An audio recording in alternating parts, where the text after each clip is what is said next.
Memory of a computer. In this topic we are going to see what is memory, what is the use of the memory, and what is the classification of a memory. So let's start with the introduction of a memory. Why memory is necessary और what is the memory, ये basic concept यहाँ पर हमें clear करना है.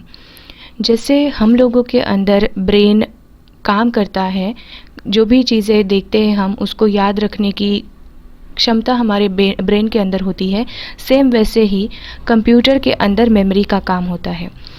जो भी arithmetic या फिर लॉजिकल ऑपरेशंस हम कंप्यूटर के अंदर परफॉर्म करते हैं, उनको परफॉर्म करने के लिए जो भी डेटा आप देते हो या फिर जो भी इंस्ट्रक्शंस आप वहाँ पर प्रोवाइड करते हो, उन सारी चीज़ों को स्टोर करने के लिए वहाँ पर मेमोरी दी हुई होती है. Okay, so computer memory is the storage place in the computer where the data is to be processed and instruction required for processing are stored there. So computer memory क्या है? ये एक ऐसी storage place है computer के अंदर जिसके अंदर आप क्या कर सकते हो, जो भी डेटा आप दे रहे हो या फिर जो भी इंस्ट्रक्शंस आप दे रहे हो उसको वहाँ पर स्टोर किया जाता है ताकि फर्दर उसका यूज़ किया जा सके. The memory is divided into large numbers of small parts called as the cells. ठीक है, मतलब हर एक जो मेमोरी है उसके अंदर छोटी छोटी सेल्स में उसको डिवाइड किया होता है और हर एक सेल को, हर एक लोकेशन को या फिर हर एक सेल को वहाँ पर एक यूनिक एड्रेस दिया हुआ होता है. वो एड्रेस कभी भी सेम नहीं होगा, मतलब दो सेल का जो एड्रेस है वो कभी भी सेम नहीं होने वाला. वो हर एक सेल का अलग अलग अपना एड्रेस होता है. And which varies from zero to the memory size -1. ये जो एड्रेस होता है ये ज़ीरो से लेके मेमोरी साइज -1 तक ये वैरी करता है. जैसे कि अगर हम एग्जांपल लेते हैं यहाँ पर, तो for example if the computer has 64K words, अगर कंप्यूटर के अंदर 64K वर्ड्स है, स्टोर करने की कैपेसिटी है, तो then this memory unit has 64 into 1024 equals to 65536 memory location. ऐसी अगर कंडीशन है कि कंप्यूटर के अंदर 64K वर्ड्स वहाँ पर स्टोर किए गए हैं, स्टोर किए जाने की कैपेसिटी है, तो वहाँ पर टोटल लोकेशंस कितने हो जाएंगे? कंप्यूटर के अंदर टोटल लोकेशन हो जाएंगे आपके 65,536. और ये अगर आप लोकेशन वाइज देखते हो, हर एक सेल के लोकेशन वाइज देखते हो, तो सेल यहाँ पर सेल की जो नंबरिंग है वो यहाँ पर ज़ीरो से स्टार्ट हो जाती है. ठीक है, ऑफ कोर्स अगर वो ज़ीरो से स्टार्ट हो रही है तो वो एंड कहाँ पे होगी? वो एंड कहाँ पे होगी? जो मेमोरी की साइज़ है -1 पे वो एंड होने वाली है. मतलब मेमोरी के लोकेशंस भले ही यहाँ पर 65,536 होंगे, लेकिन एड्रेस की जो रेंज है वो कहाँ से कहाँ तक जाने वाली है? एड्रेस की रेंज जाएगी आपकी 0 से लेके 65,535 तक. ठीक है, so memory is primarily divided into 3 types. First one is cache memory, then second one is primary memory, इसी को हम मेन मेमोरी भी कहते हैं, और जो थर्ड टाइप होता है आपका वो है सेकेंडरी मेमोरी. सो इस तरह से कुछ क्लासिफिकेशन हो जाता है मेमोरी का.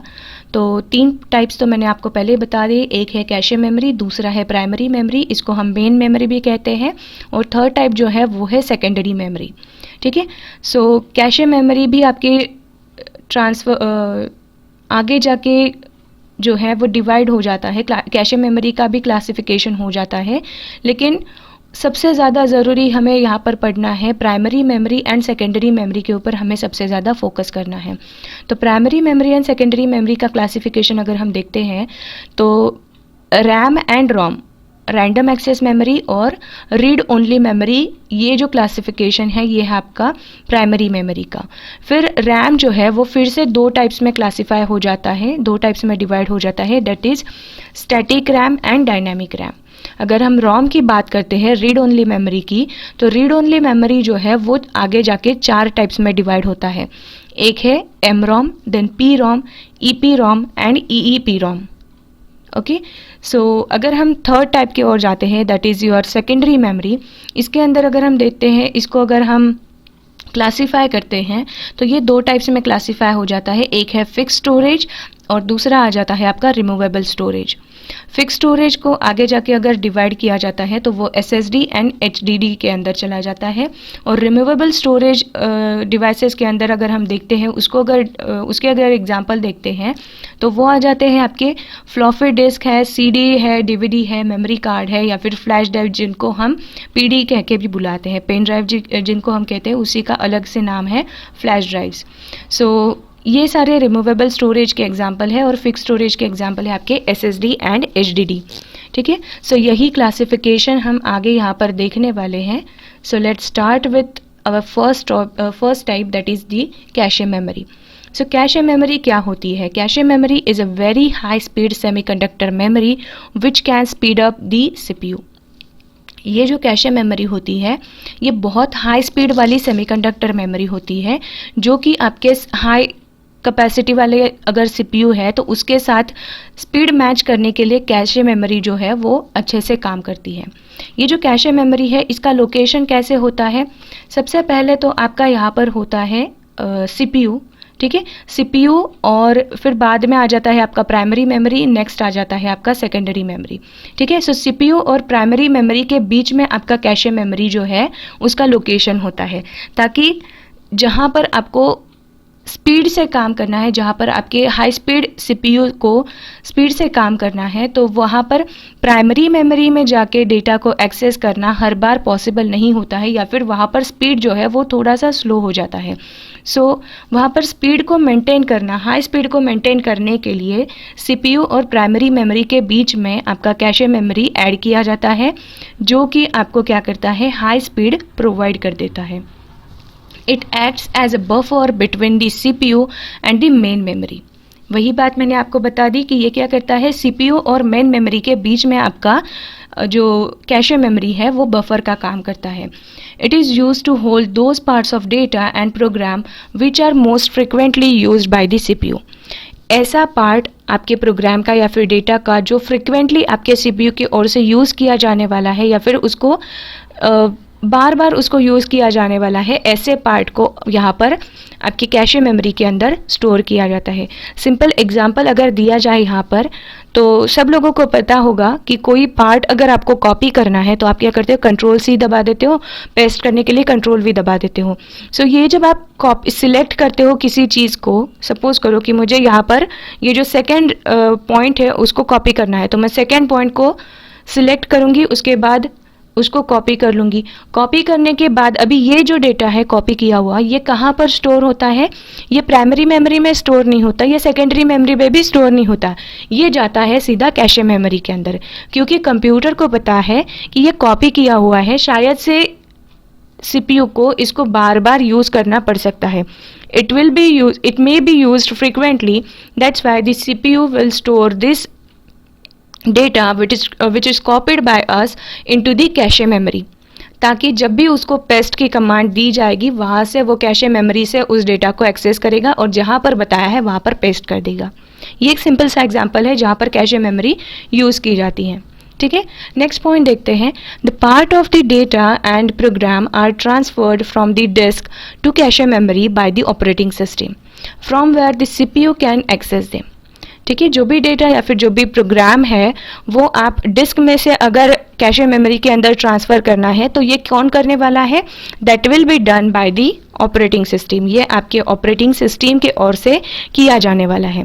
अभी कैशे मेमोरी दो टाइप्स में डिवाइड हो जाती है, एक होती है प्राइमरी कैशे मेमोरी और दूसरी हो जाती है आपकी सेकेंडरी कैशे मेमोरी। सो पहली वाली जो है प्राइमरी कैशे मेमोरी, इसको देख लेते हैं। A primary cache is always located on the processor chip। ये जो है ये प्रोसेसर चिप के ऊपर लगाई हुई होती है। वैसे ही सेकेंडरी मेमोरी जो है वो भी प्रोसेसर चिप पे ही होती है, लेकिन ये पॉइंट यहाँ पर नोट डाउन कर लेना कि प्राइमरी कैशे मेमोरी जो है वो आपकी प्रोसेसर मेमोरी पे लगाई हुई होती है। And this cache is small and its access time is comparable to that of the processor register. जो आपके प्रोसेसर रजिस्टर होते हैं इससे आप इसका जो एक्सेस टाइम है इसको ये कंपेरेबली स्मॉल होता है। ठीक है, देन नेक्स्ट जो है आपका वो है सेकेंडरी कैशे। अभी सेकेंडरी कैशे ये आपका दूसरा टाइप है, या क्या बताया है इसके अंदर वो भी देख लेते हैं। Secondary cache is placed between the primary cache and the rest of the memory. ठीक है। प्राइमरी कैशे और दूसरी बाकी हुई जो बची हुई जो मेमोरी होती है, इनके बीच में आपका सेकेंडरी कैशे जो है वो लगाया जाता है। ठीक है। सेकेंडरी कैशे का दूसरा भी नाम है जो है लेवल 2 कैशे। ठीक है। सेकेंडरी कैशे जो है उसको लेवल 2 कैशे करके भी जाना जाता है या फिर L2 कैशे करके भी जाना जाता है। और ये जो सेकेंडरी कैशे है ये भी आपकी प्रोसेसर चिप पे ही लगाया हुआ होता है। ठीक है। The next are the advantages and disadvantages of the cache memory. Let's see first the advantages of the cache memory. Cache memory का advantages क्या है, इसको यूज़ करने के फ़ायदे क्या है।